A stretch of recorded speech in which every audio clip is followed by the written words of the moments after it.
the Road to Tokyo series. We sit down with Xendurance pro athletes to talk shop on their road to the Olympics, what they do outside of training, and more.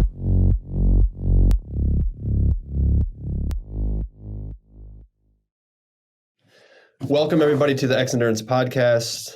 I am one of the owners, Andrew Negebauer. I'm here with middle distance athlete Cory McGee. We're going to have a conversation today just about training, about her life, and what it's like to be a professional athlete competing at the highest level. So, Cory, how's it going? Going great. Got back to Boulder just over a day ago. I was on the road for a month and a half training and racing, so things are good. Now, we'll jump into history here in a little bit, but I just want to, so you're on the road for a month and a half away from your home. Yes. How is that for you? Is that a little bit? It's a long trip. It wasn't stressful because at least I had like the normalcy of being with my team for most of it. But I guess if it were stressful, it was only because I went to a lot of different climates. And so I didn't pack a lot of stuff, and that was challenging. Okay. Yeah. Well, we'll jump back into that because I want to talk about how you react to all the change and how that affects your training and mindset and all that. But really briefly, because people will want to know, like, what's your history? How did you get started running? How did you find the passion? Like, what's kind of your history in the sport? Yeah, I started running, I guess at a national level when I was in 8th grade, and I was first introduced to track in the 6th grade while I was living overseas. I had a pretty cool first year as a runner because it was in Athens, Greece during the Olympic Games, and I was there as a kid. So I was able to sort of see what it was like to be around these amazing athletes, and I pretty much decided then that that's what I wanted to do and fell in love with track. My first race for cross country and track were both in Egypt. And I feel like having that experience and then moving back to Mississippi kind of gave me something to look towards and know that it was like such an interesting sport where I could have the opportunity to travel and meet people from all over the world. So it definitely motivated me on a lot of, boring runs on country roads. I was like, okay, but someday I'll get to go race in Europe. And anyway, so long story short, I started running in 2004 and really still doing it. That's awesome. So when the Olympics were going on in Athens, you were in Athens at the time. Did you go to the games, or was it just that you were watching it on TV, or how did that? Yeah, it was cool. Just because of my dad's job at the time, he was there helping with coordinating the security for a lot of the larger venues. And so because we were there he was in that role, we had access to a lot of the events, and it was cool. I went to the opening ceremonies. I went and watched swimming and track and volleyball and women's soccer, which at the time I loved soccer. So we definitely, my sisters, I have 3 sisters, all 4 of us got to go and watch a lot of the events. And I guess I didn't realize at the time that we were pretty spoiled. Now that I hear my friends talking about like how hard it is to get tickets for Tokyo or whatever, I didn't realize at 12 years old, but we had it pretty good. Tell me, so when you were watching all the events, was it running that stuck out, or were you like, it could probably be like, maybe was it soccer, or was it like, was it running? Was it like that the one that you were like, this makes most sense? I mean, did you know at that time you were faster than everybody, or a little bit, or when did that? I knew I was good at running when I was in middle school. I also knew I loved soccer, but I also knew I wasn't very good at it, and that the only reason why I was any good was because I was the fastest on my team. And so really, when I look back, I think I did know that because I was the only kid that would get pumped whenever we had to do suicides, or like the only kid that would be like, I was offsides every single time. Right. I think that was super annoying because I would be like, no, we started at the same time. Anyway, I knew I was a good runner, and I ran with my dad and my older sister pretty often. And I won my first couple races. And so I did know at the time that I loved running already. I was like any other 12-year-old where there were days where I was like, I don't want to go. And my dad could give me that little extra nudge. and a little guilt trip always worked. So like, I don't want to go by myself. And so anyway, I liked it enough to pretty much run anytime that he asked. And, Right. but if I look back on watching, I remember Allison Felix, and I feel like she obviously was young, and I felt really excited to watch her compete. But I mean, watching the women's soccer team, like my sisters and I painted our faces, and that was, the big thing for us at the time. But really within a year or so, I stopped playing soccer as competitively and then just focused on running. So yeah. That's amazing. And I think it's cool too, because you hear this a lot with runners or with professional athletes or with where there's this like moment, and I think success like breeds more success. So whether it's like in middle school or whatever it is, where you know you're faster than everybody else, and you're like, well, this is one thing I have. Like Mm-hmm. I would always, like, for myself, I would always show up to we'd go to these football games and basketball games, and we'd always go outside like during halftime, and we'd like race each other. We'd be like, hey, let's race. You want to race? Like, who's the fastest, right? And I would always win these like small races. And I think that moment was kind of like, oh, okay, I can do Yeah, this. Is that, I mean, and yeah, totally.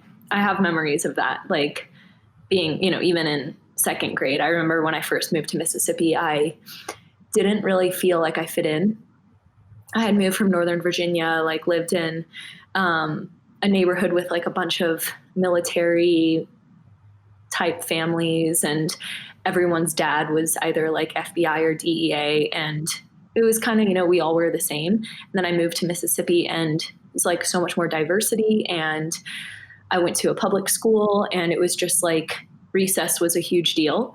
And I remember that was how I made my friends. Like I would race with, there was one other girl and a few boys, and we played chase every single day. And I was like very proud of the fact that we were the two fast girls.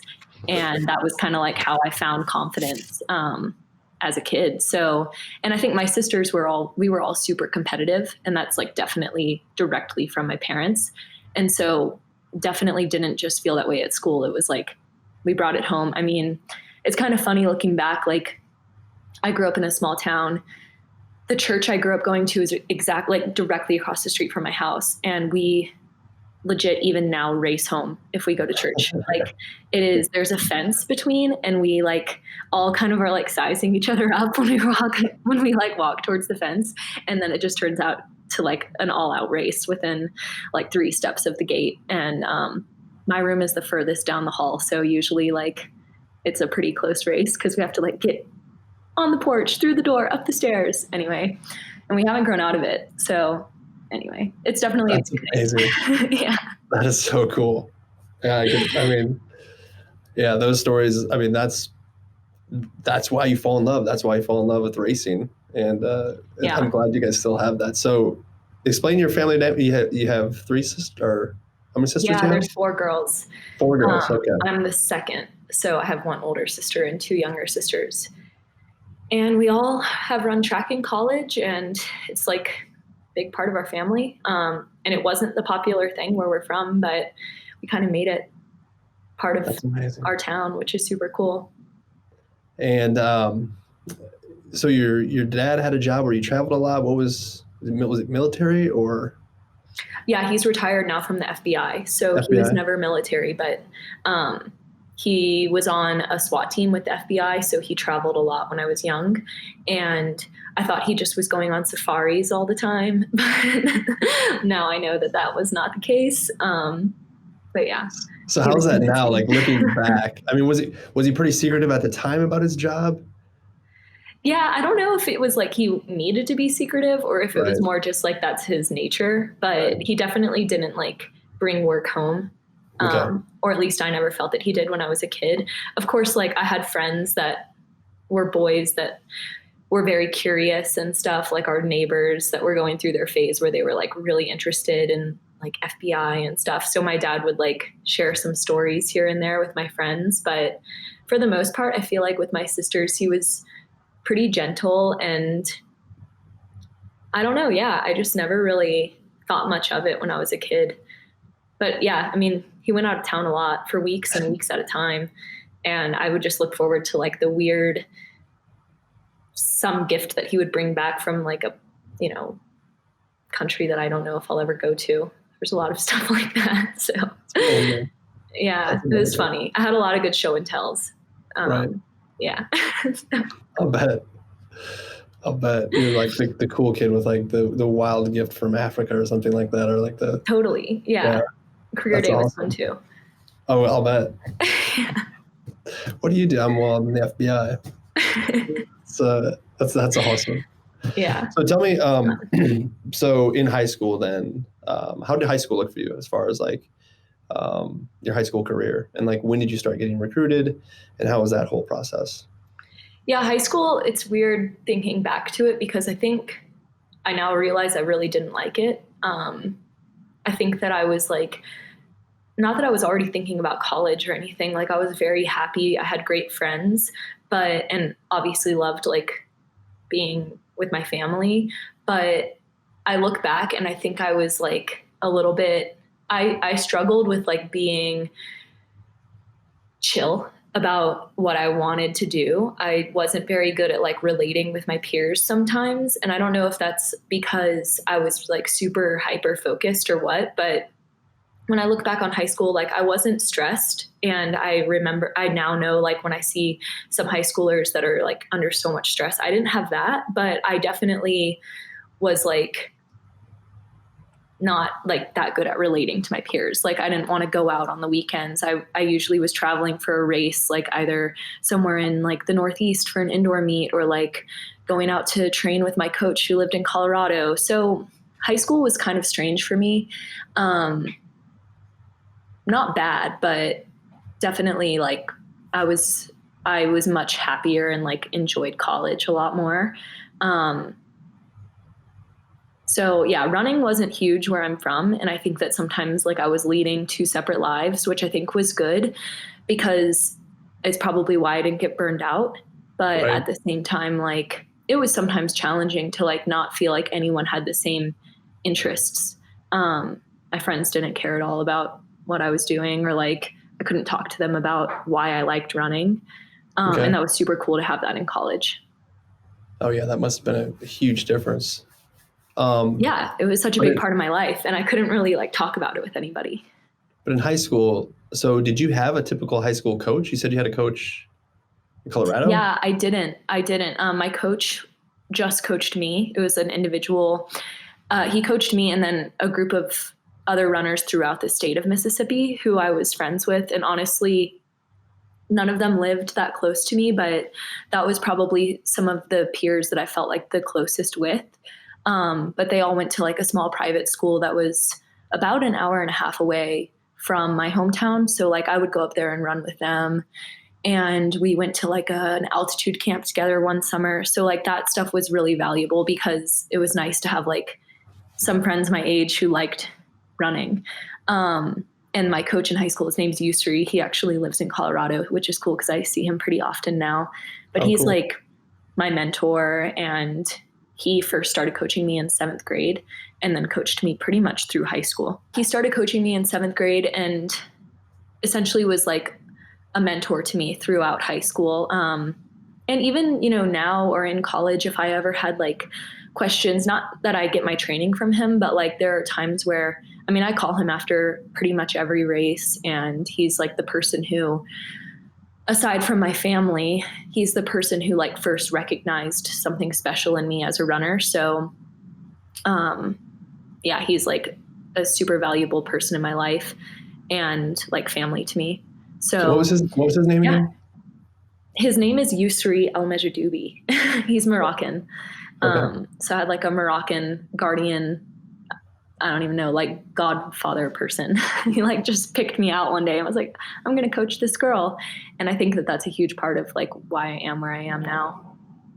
That's amazing. That's so cool. Yeah. You meet those people, meet those coaches, and it's I don't think a lot of people have those people in their lives, but when they do come in your life and they make a huge difference, like he did, like that can catapult you onto the next level. And I'm sure he set you up for success in college too. So tell me a little bit about then your college experience once you got to to college, and where did you go to college? I guess let people know. And Yeah, I went to the University of Florida and I loved it. It was awesome. I have some of my closest friends were my teammates there, and I think it's like just a really special place to be an athlete, and the community of athletes at the University of Florida is like super close knit. Even though it's a massive university and like a really great athletic department, it's not a huge athletic department, so it's like pretty tight knit. And among like such a large student body, to be an athlete is really cool because you live in this like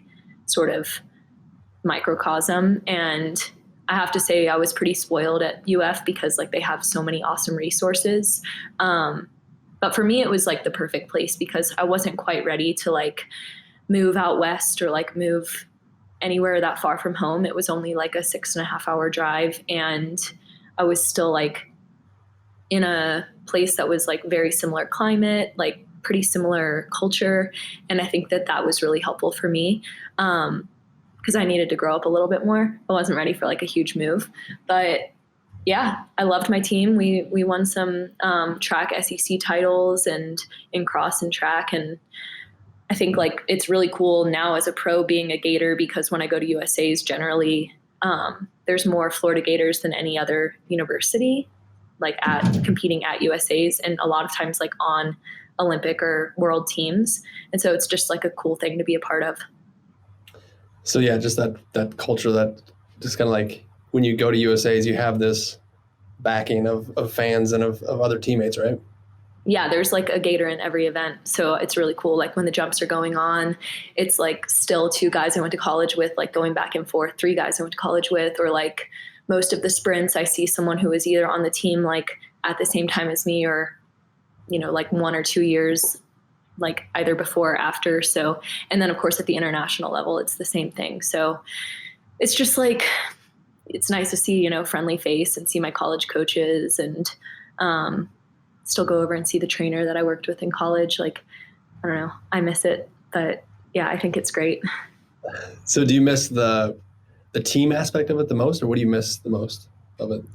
Yeah, I think the team, I miss Coach Holloway and Coach Welty. They were like, I mean, I loved showing up to practice every day, and Coach Holloway would like yell, Corianne across the track and like just stuff like that. I miss, I miss like racing for the Gators, but also like for him. I think that that was like a huge motivator when I was in college because he just like has so much pride in the team and puts so much into it.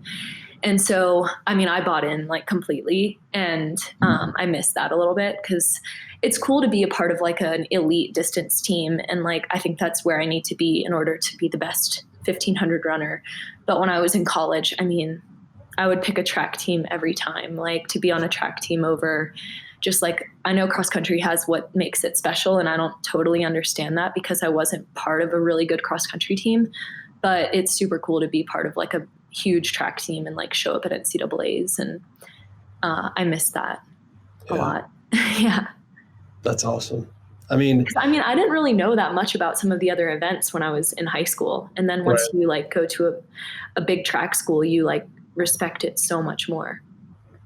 So yeah, and you realize like, oh, the pole vault, you know, they score points too, or you know, it's a whole team, especially when you're competing for like a national title or something like that, and you have the team. I don't think a lot of people understand like in track and field, like basketball, like football. You know, it's a very individualized sport. I think once you get to the level you're at right now, but you know, going through college and going through some high schools, there is a very tight-knit team that is competing for a championship, competing for titles, and there's a lot of strategy, and you depend on different individuals to score points, and it's like a family, and it's like any other. It can be super tense too. I mean, our men were doing really well when I was in college, and it always came down to the 4x4, and our women didn't win a national title, but you know, I watched those guys every day, and they were my teammates. So looking back, like that was so fun, and like just really, really tense, like some of the most exciting championships I've ever seen. Like, yeah, so the team aspect was huge. But yeah, it was a big part of why I went there. I knew that I wanted to be on a big track team. So tell me about that. Tell me about the transition then. So you left college, and what was the transition from running at college then into being a professional runner? Like how was that? Yeah, that was a much more challenging transition for me, I think, than high school to college, because I then moved up to Boston and for the first time was like really on my own, had to make like all new friends. And I think the first year there was really tough because I was just sort of like floating around and didn't really understand like living in a big city and training in the winter and all that kind of stuff. So I think I got a little bit more used to it. Yeah, exactly. Like my subconscious, when I see snow, thinks it's sand. And so like when I first moved there, even now it happens a little bit, but like the snowbanks like register as sand in my brain. And then I have to be like, no, that is snow. That is a pile of cold snow. Like, it's just so funny how not used to snow I was when I moved there. But now I feel like I'm pretty good. I got it under control. I can like get snow off my car, which I never had done before.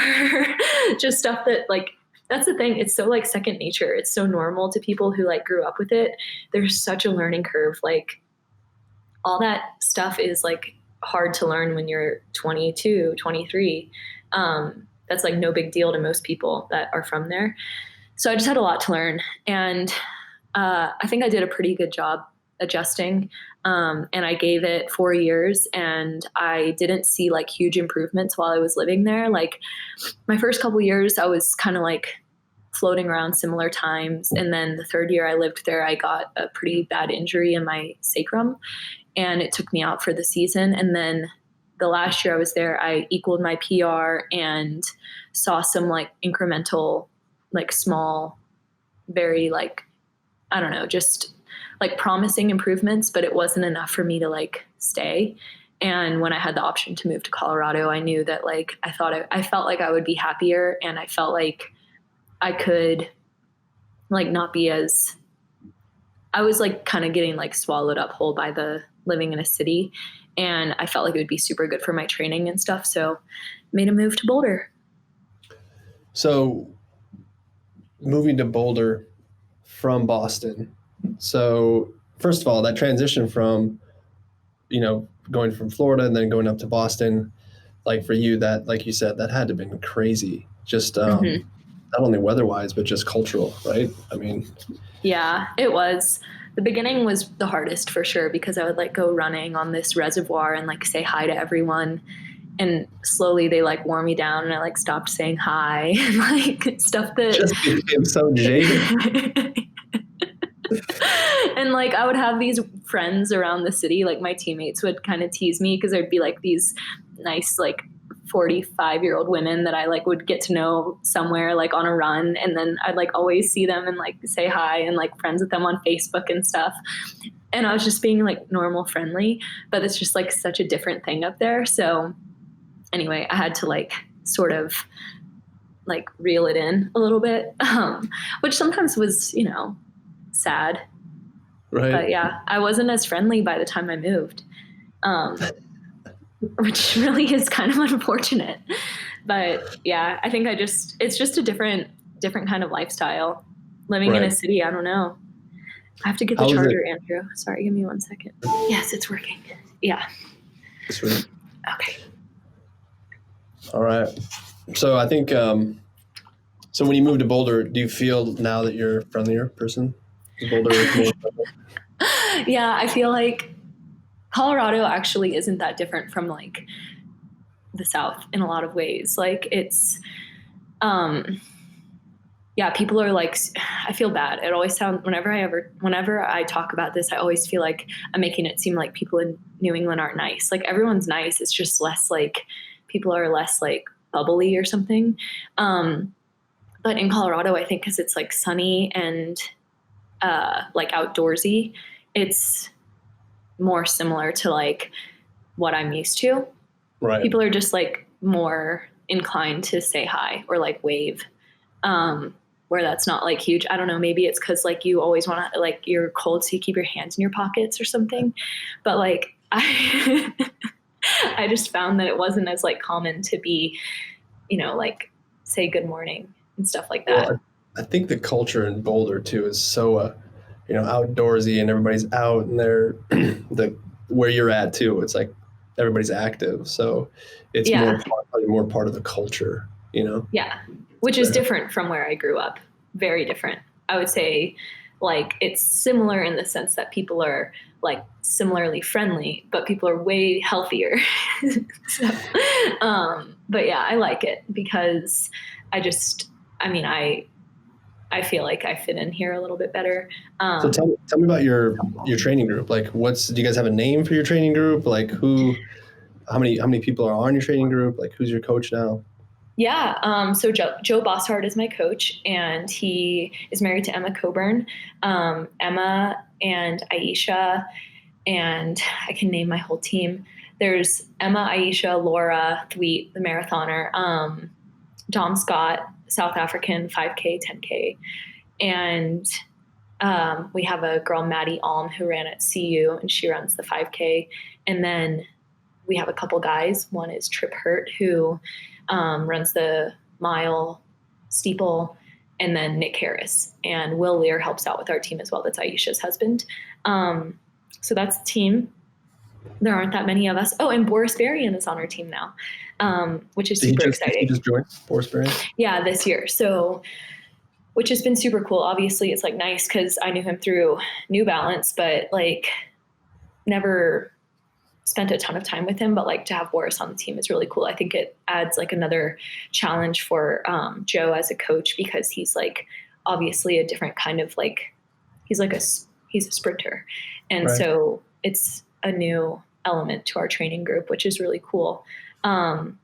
We seem to call ourselves Team Boss, and I think that that's our team name at this point, which I really like. Obviously Joe's last name is Bossard, so it works and it's catchy. Yeah.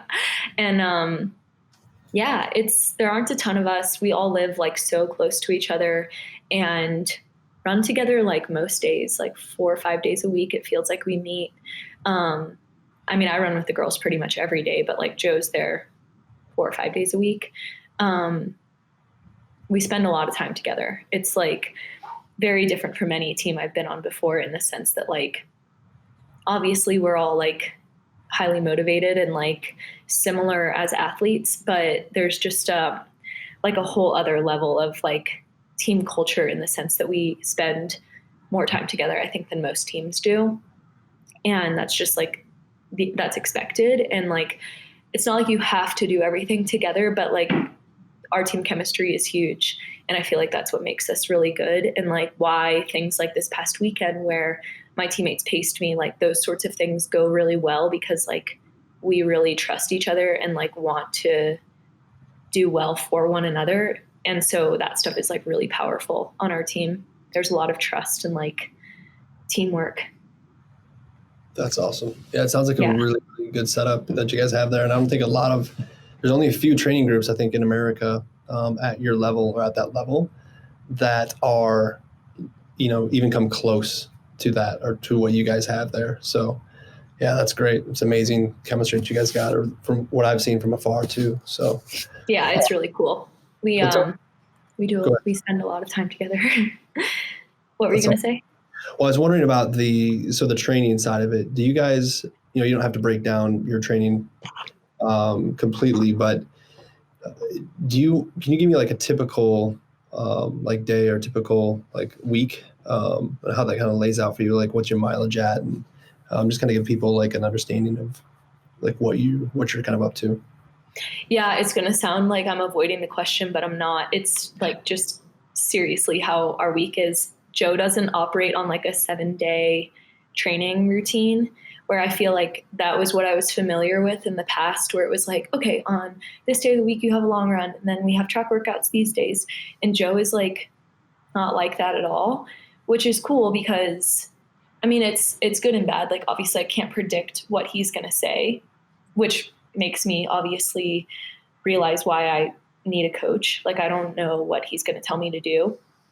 But also like it makes it so we can adjust for things. Like if I tell Joe that something is bothering me or like I didn't feel good on a run, he can like pretty easily rework my training for the next like 3 or 4 days to accommodate whatever I have going on.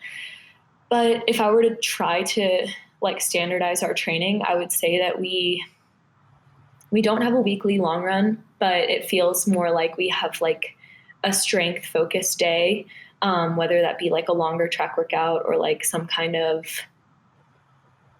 like something off the track, like not necessarily a tempo, but like he just really works on like what he sees I need in a workout. And then, so it's just super individualized. And I think a huge component of our training, aside from the running, is that we're in the gym like 3 days a week. So our 3 like harder days of the week, we usually lift after that. And Joe comes up with all that stuff, and it's a lot of like mobility and resistance training.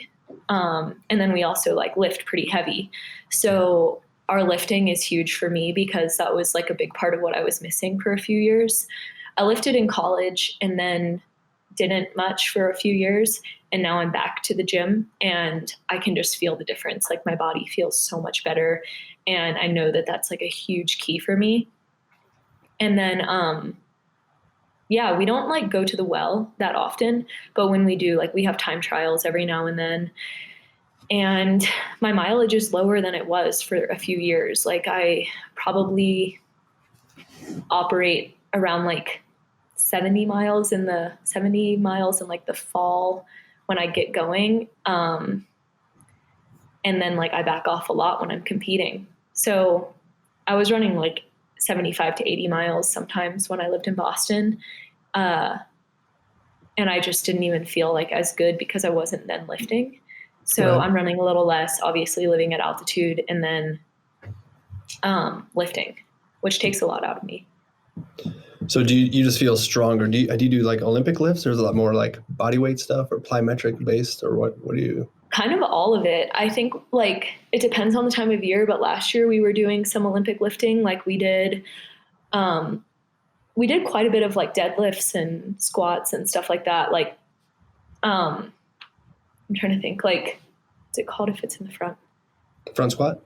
Yeah, like front squats and like, but mostly like we deadlifted a lot last year, which was like a totally new thing for me. And then some of the other stuff that we do like a lot of lunge type exercises. And then of course, like band exercises, and like Emma and Joe have bands made. And like, I guess some people probably know, but Emma sells these resistance bands and we use those like in everything that we do. So we do a lot of like band exercises and not as much body weight stuff. We pretty much always use weight.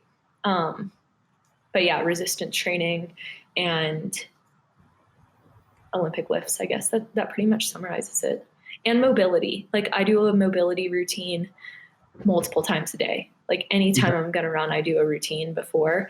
And I guess it is like sneaky strength, but it is body weight. It's like 15 minutes worth of exercises. So all those little things though, I probably did those exercises like 50,000 times last year. And like, I guess it does add up. Right. Yeah. I think every all those little things, all the lifting, all the little extra things you can do and add to your training. I think what it comes down to, I feel like for a runner, is you're not falling apart at the end of a race. You know? Exactly. Yeah, definitely. And just in general, like it keeps you healthy. So being able to move, it definitely helps with my strength at the end of the race. But I think it also is the reason why I could like make it through a whole season. Right. So it's huge. It's a big part of what we do. And like, it's cool because if I have something that doesn't feel good, I can like tell Joe about it and he pretty quickly comes up with a few exercises to like work on that. So he's definitely like a student of the sport, and I'm like super grateful for that about him, because he always is like willing to learn or like come up with a new idea. That's awesome. Yeah. So do you have, so what are your goals then for, I mean, I guess we should talk really quickly. You just had a PR last week, right? Can you tell us about that a little bit? Yeah, just a few days ago, I ran an indoor 1500 PR. So I don't know what my time was previous to this season, but about 10 days ago, I ran a PR indoors at the New Balance Grand Prix. And then I came back and ran 2 seconds faster, which was really cool. So I ran 4:04.7, which is my best indoor time. My best outdoor time is 4:04.1, so I was pretty close. But it was great. Both of my teammates, Aisha led for like the first 800, and then Emma took me through 1,200 meters, and then I just finished the race. So I just had to keep it together for like another lap and a half, which it was like a perfectly executed race, and they paced me really well. So I'm really grateful because like, obviously that was a huge part of why I was able to do that. And it was awesome. Like, I know that I'm in good shape right now, and I obviously saw you not that long ago when I was training in Phoenix, and Joe was telling me that I was like ready to run fast, but it's funny because none of my workouts were like really crazy hard. We were just like being very smart and just sort of like right on that line where I'm like getting stronger, but not necessarily like crushing myself. And so It was just cool to see that I could like run fast without doing a lot of stuff on the track. So I feel like I'm in a pretty good place. Confidence wise too, right? I mean, it's got to give you a lot of confidence knowing that you ran that fast already indoor. Yeah, definitely. Does that play into, do you think like about, man, I just ran that fast indoor. Do you start thinking already about like the outdoor season, about what your potential could be? That Lizzie Cory? Yeah, you said maybe I just ran that fast. Oh yeah, so you just ran that fast, like you just ran 4:04.7, and do you start to think about your potential outdoor, like already? Are you thinking? Absolutely. Are you thinking? Yeah, I am. I feel like given how I felt during that race and how I felt after the race, like I felt pretty confident, like within a minute. I was like, okay, I know that I can do better than that. So that was like a really gratifying feeling. It's funny because like my teammates the next day were like, oh, that was so fun. Like that was a great race. And like, I was trying to be like happy, and I definitely was. I was like super satisfied because like that was the aim of the weekend. Like that we did what we went there to do. Right. But I like, deep down was kind of like, but I know I can like, but I didn't want to be like, oh, but I'm ready to go faster. But I was also trying to be like in my own head, like reassuring myself that like I'm ready for more. And then of course, like thinking about outdoor and like the stakes this season and the stuff that, I've obviously been training with this outdoor season in mind for a long time.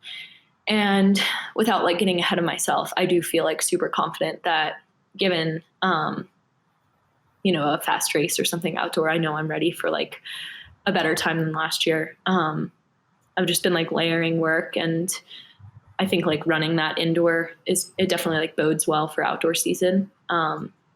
And it'd be really cool to like be able to chase somebody, because the way that race was set up, we sort of just went out, and then I was like left to my own devices for the last 300 meters. And like, I was able to keep it together and like get faster the last 200, but it would, I'd be interested to see what it would be like to have a couple other girls right there.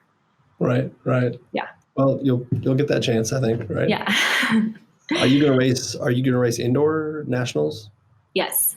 Okay. Yeah, I planned on it before they decided to nix Worlds for this year. So I'm just gonna stick with that plan, and I guess I'll just get a couple days easy sooner potentially than I would have otherwise. So yeah, it doesn't change too much. What's your goal then for the rest of 2020? I mean, making an Olympic team is my number one goal. I think more in relation to times, I definitely want to run like 4 flat or faster. I think that given like my effort last year in the race where I ran my PR, we were in Memphis and we went out in like 61 seconds. And that was like one of the hardest races I've ever run. And that compared to what 4:04 felt like the other day, I'd be very curious, like if we ran a 1500 outdoors, like what I'm actually like ready for.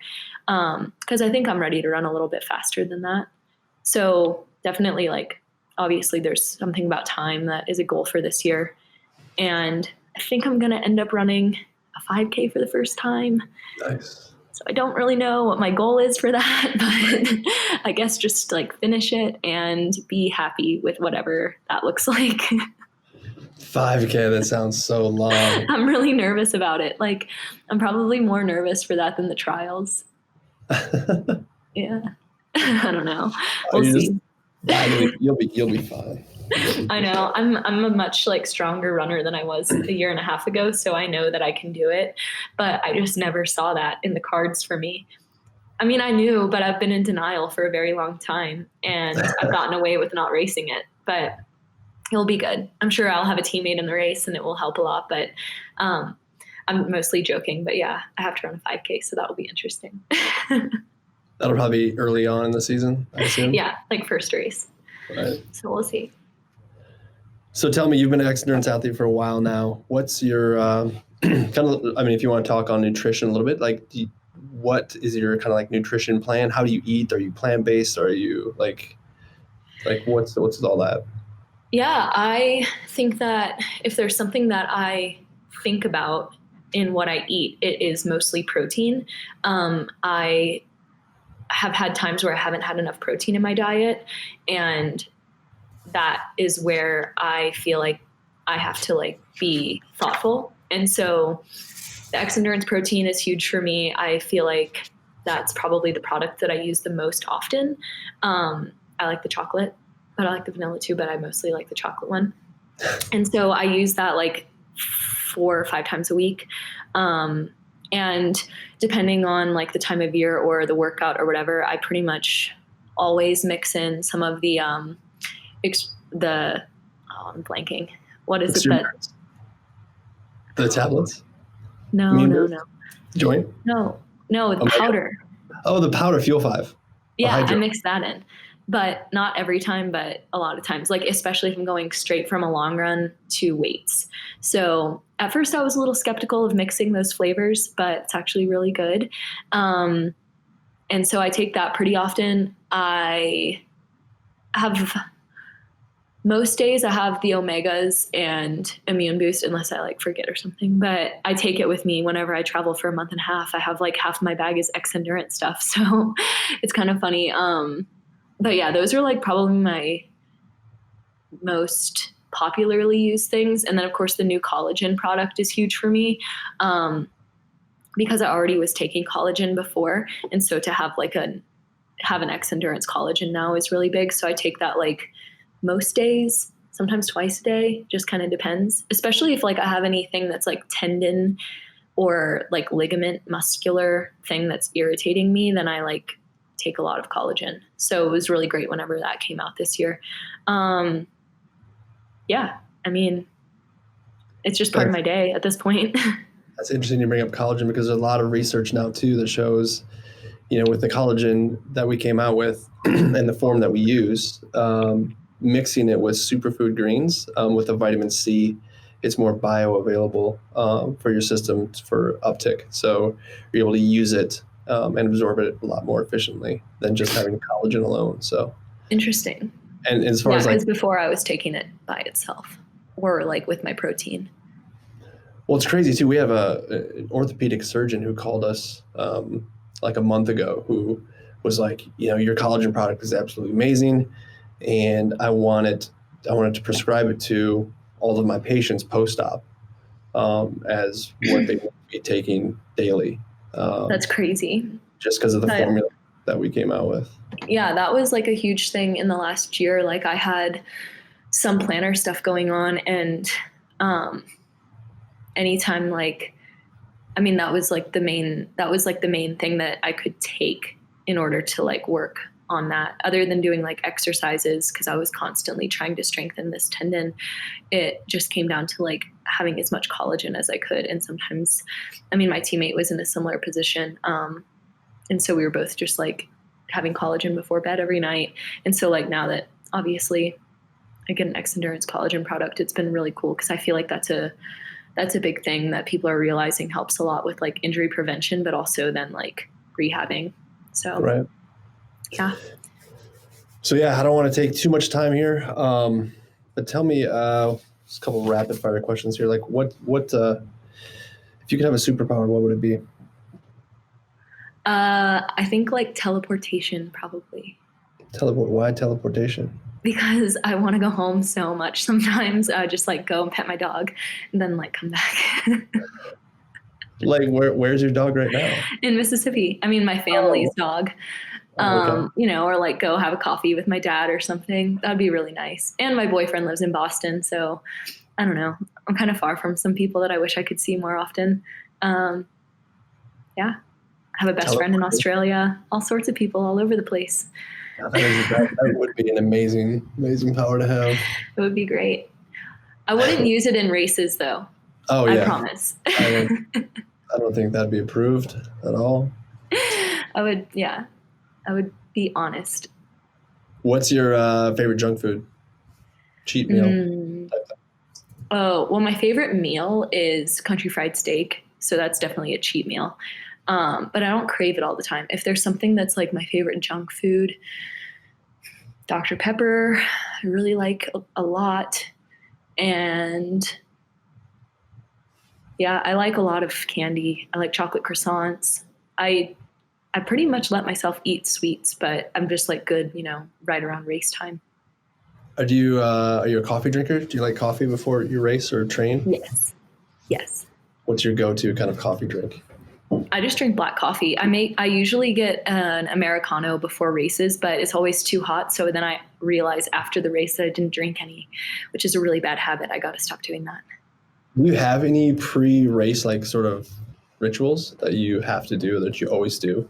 Or pre-workout? Yeah, I do. I hate if my hair is in my face, so I always have hairspray in my bag. And like usually right before I go out, I like spray my hair, which is so ridiculous. But if it touches my face, it really gets on my nerves. So that's one, and a little unusual. I mean, pretty similar to a lot of other runners, though. I feel like I like to look nice, so I like put on makeup and like get ready to race and like to look nice for it. So I feel like that's a pretty standard, like normal lead into racing. But I don't have any like superstitions necessarily. Okay. Do you have a mantra? Like, do you have something that you tell yourself or repeat to give you strength or anything like that before a workout or a race? I sort of do. I definitely, before races, and I learned this in the last couple of years, I used to get like super amped up. And then at some point I realized that like that wasn't working and it was a little bit like wasting energy. So I try to like let myself not get hyper focused and like zoned in until like I'm putting my spikes on even. So like even when I'm out jogging, I try to listen to music that's like more relaxing or like fun rather than stuff that's like getting me pumped up. Cause I just want to like chill on my warm up. And then by the time I put my spikes on, I let myself like become intense. And that's whenever I like put energy into how I feel and sort of get a little bit more quiet and focused. And then when I'm out on the track, whether I have like a minute to do strides or whatever, I definitely talk to myself a lot. So I just give myself little cues, like reminding myself that like I need to be relaxed or like knowing who my competitors are and like, I don't know. I'll say little things. I even like talk myself up a little bit, like let myself know it's okay to like be intense in a way. So yeah, I kind of feel like I get a little bit more like pumped once I'm on the track.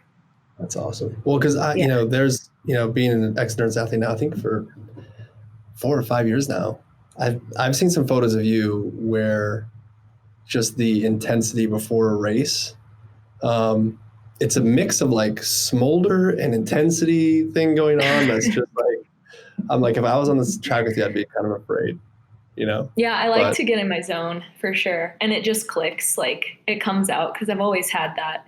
But I used to over exercise it. Like I used to be like that for the whole weekend or like the week leading into a race when I was in high school. Like I wouldn't take my phone with me to New York, which is like so over the top. Like no one should talk to me. I'm focused right now. But now obviously I've like learned that is not necessary. I can like look at Instagram when I'm an hour and a half out from the race and then go into my actual focused headspace. Right on. Oh, real quick, social media, Instagram, where can people find you? At Cory McGee Runs is my Instagram and my Twitter handles. Awesome. Follow along. Follow along on the journey. And you do a good job with social media too. I think Thank you. put really good content out there for people. So Thanks. I try to show more than just running. So if you're into what else I do outside of running, sometimes I share some of that too. Yes, it's a very lovely Instagram page, everybody. Thank you. You need to check it out. It's really good. Go there, follow her. But Cory, thank you so much for taking the time, and thank you for being an Xendurance athlete. We love to have you. We love having you on the team. It's a complete joy for us. So wish you the best in 2020, and thanks. Thank Talk you. soon.